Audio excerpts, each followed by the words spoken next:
Hello, everyone, and thank you for joining us here again today at Bitcoin Exchange. This is Jay with a new ICO review coming up. This is a company called Credits. This is their website, credits.com. And for our listeners, this is a sponsored review, so keep that in mind. And as we always say, do your own research, do your own investigations, and invest at your own risks. But with that being said, we're going to get into this because this is a really nicely laid out website, very easy to navigate, and a lot of information. So let's get into it here. Their pre-ICO ends here in just a couple of days or so at the making of this video. It's December 12th, 2017. But their main ICO is going to begin on January 15th, and it will end on February 15th, unless they sell out a little sooner than that. So one of the things that we look at here is where's the company coming out of? This company's doing their business out of Singapore. They're launching their ICO out of Amsterdam, but the predominant team is coming out of Russia. And so you need to understand that. I want to get into this early, so our people that are watching this video, if you are in China, United States, or Singapore, you are prohibited from getting into the ICO, but you can buy the coin, the token, once it hits the exchanges sometime late February, early March. Okay, so here we go. One of the things that this company is, it's a finance company. It's an independent blockchain cryptocurrency, and they'll get over here to their white paper, and they'll give you a snapshot of who they are and what they're doing. Credits platform is a decentralized financial system for the direct interaction between participants on a peer-to-peer principle. The platform expands the potential of using financial services on the basis of a distributed ledger, self-executing smart contracts, and Credits cryptocurrency. And so what they're doing now, they're aimed at a problem that is happening right now in lag time in transactions with Bitcoin and others, the fees of the transactions, and the fact that Bitcoin has a scalability issue. And they know that. Even though it's the big bull in the shop and it's the greatest coin out there, there are scalability problems. And this is what all the forks are all about, trying to answer some of these things. But for instance, when I sold and actually sent $1,000 worth of Bitcoin over, it took almost 3 hours for it to get there.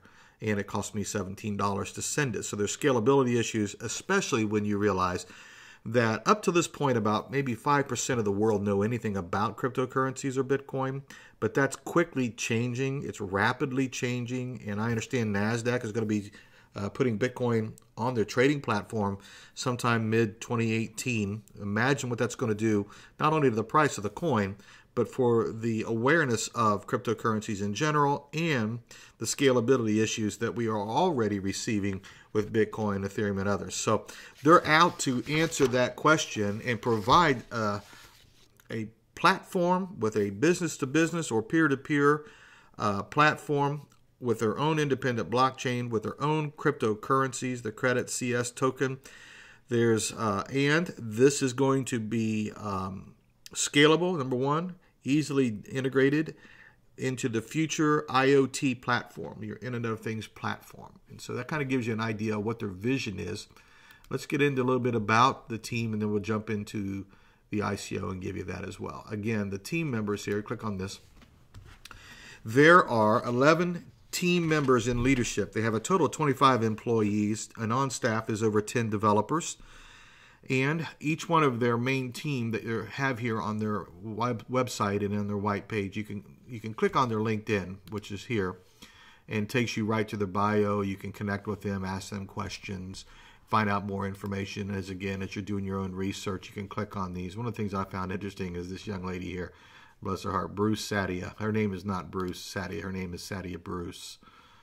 And they got that kind of backwards there, but you can connect to her as well. And so it's a very open-faced team that you can, and I like to see that. I got to tell you, there's been a few that I've clicked on and they don't even exist. But this, anytime you see a media like LinkedIn that you can click and connect to them, any kind of social media platform that they're putting themselves out there, they're making themselves available for you to investigate. And so that's really cool. There's also 8 of the advisors that surround the team, and they have LinkedIn as well, so you can click on them and connect to them if you're interested in, depending on how far you want to take your research. Everything here is pretty much wide open for you. They have, and I like to see this, they have their address, They have their contacts for advertising, press releases, general issues, and a phone number, folks, so that you can get a hold of them and ask questions. As far as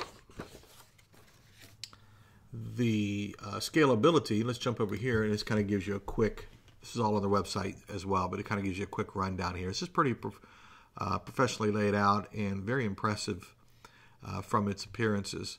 It is an open blockchain DLT platform with internal cryptocurrency as self-executing smart contracts. And they are actually expecting the credits CS token to become an independent cryptocurrency, not unlike Ripple or Ethereum or Bitcoin or Litecoin. So they have that. They are able to do up to or more than 1 million transactions per second.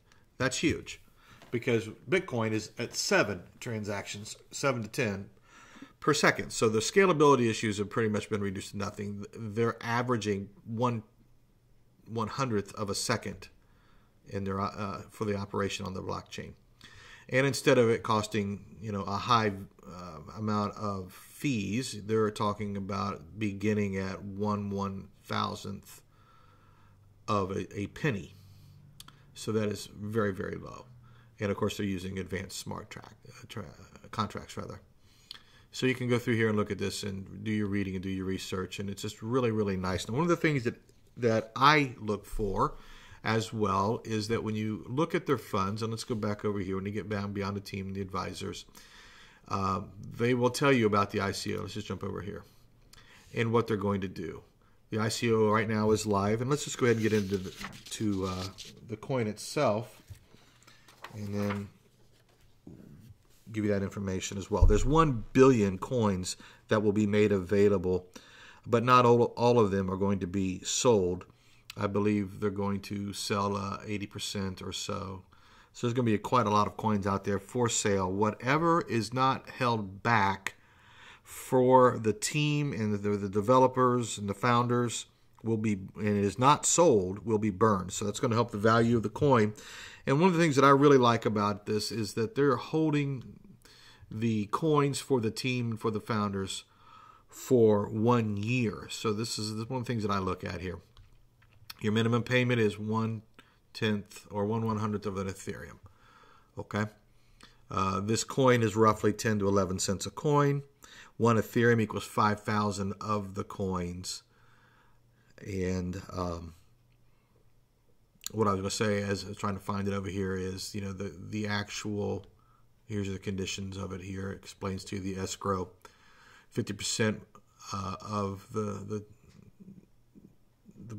10 million, if you would, maximum 10 million, will be not frozen or being able for the development promotion of the project. 30% will be frozen for the release of the alpha version. 20% will be frozen from the first release.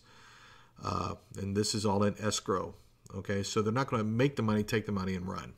And that's really important. Pre-ICO dates is November 2017 through the 15th of December. So this is coming to a close. But their main ICO crowd sale, which is what we're giving you the details on now, begins January 15th, 2018 and ends February 15th unless they sell out sooner. The soft cap is $15 million US. The hard cap is $20 million US. And then they kind of go explain to you here, 10% is frozen up till January 20th of 19. 10% is frozen till January 20th, 2020. That gives them future capital to work off of. At the end of the crowd sale, these tokens for the founders will be frozen for a year, and any unsold tokens, barring these percentages here, will be destroyed or burned. Here's some bonuses during the first week of the ICO sale. 5% for the first week, and it drops down 2.5%, and it drops down to 1.5%. Final fourth week of February, 0 bonuses. There's also bonuses if you spend a lot of Ethereum. Anything up to 50 Ethereum, you're not going to get any additional bonuses, but a 50 to 100 Ethereum, which is $30,000 or more, 3%, it just goes up from there. Pre-ICO bonus doesn't matter because that's already completely over with now. The roadmap, and this is how far back their trail leads us. I don't know how far back the actual footprints go, but it takes you back to January 2017 when they developed the MVP and then begin to develop the white paper. So nothing happens like this in a week. So I'm going to say there's probably some activity going on back in 2016, but we don't know that. So this is kind of the roadmap of where they are and where they're going. And in March or so of 2018, they're going to be February 15th ends it. So they're going to go right to the exchanges sometime the end of February, maybe first week of March. They're going to be rolling into the exchanges here. So that's relatively quick. Then it gives you the roadmap for 1 year, 2 year, and 3 years. So not a bad token, in my personal opinion. Not, I mean, it's a very well done professional system. They have a team that is well balanced and looks well balanced. Looks like they can execute their vision. They have a team of advisors that are surrounding them to keep them accountable and keep them on focus for what they're wanting to do. So all in all, in my personal opinion, I think this is a very nice coin opportunity, although I can't buy it because I live in the United States. However, when this goes to the market and you can jump into it right when it hits, there'll be a spike and then it'll drop, and then you can buy in relatively close to the price that they're being offered to now. And if you know anything about these ICOs, you'll understand what I'm saying, generally speaking, is true. That if you didn't go in at 15 cents or 20 cents a coin, you can certainly jump in there. And when people who've invested dump, you can get relatively low prices on this. Maybe not exactly the ICO price, but something very close to it. Or something at least comparable to the fact that if you hold on to it for several months, you'll do quite well. Should do quite well, I should say, in what you're doing. So that's what I'm saying with credits. If you're not able to buy it, if you're in China, you're in the United States, you're in Singapore, you can wait till it hits the markets. And it gives you more time, really, to do your history, to do your research, find out about it, and get involved, okay? So this is Credits. This is the website, credits.com. They do take Ethereum, and they do not send that Ethereum now from an exchange. Send it from a wallet because it's an ERC20 token, and they will send it right back to the ERC20 address from whence you sent your Ethereum. And the price, again, one Ethereum is 5,000 CS tokens. So right now, to today's date, it's roughly 10 to 11 cents per token. And that completes the ICO review of the Credits token. And I hope you've enjoyed it. Do your research, do your own investigation, invest at your own risk, as always. Thanks for watching. Hope you enjoyed the video. Hit that subscribe button, throw us out a comment, and we will see you in the future.